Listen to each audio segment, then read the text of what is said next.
Yang tolong isi minyak ya. Alah saya nak beratur panjang-panjang kat situ. Kau pergilah bayar. Saya tolong isikan je kat sini. Habis bayar saya isi kan. Ajak. Pergilah bayar cepat. Janganlah tengah buka settle ni ah. Yang ada ni aplikasi settle ni yang dah tak payah lagi dah nak beratur panjang-panjang kat kaunter tu, ramai-ramai panih-panih. Tu old school lah. Sekarang ni download je aplikasi settle ni. Tengok dekat mana kita punya petronas sekarang. Betul tak? Dekat Matahari Heights Senawang kan kita kan. Tu nombor berapa pump dia? Nombor 1 kan.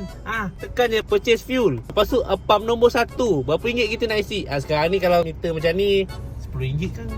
RM10 sampai situ dah habis kan. Masuk amount RM20 dulu lah. Lepas tu pay now. Semudah tu je. Connecting. Dah masuk dah pump 1. Boleh start isi minyak. Senang kan? Dah pergi keluar tu, tolong isikan minyak boleh?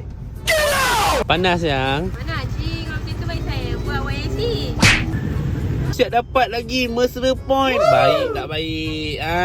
Senang kan? Sekarang ni semua benda dekat ujung jari. Solution kereta ni pun boleh buat pakai telefon je.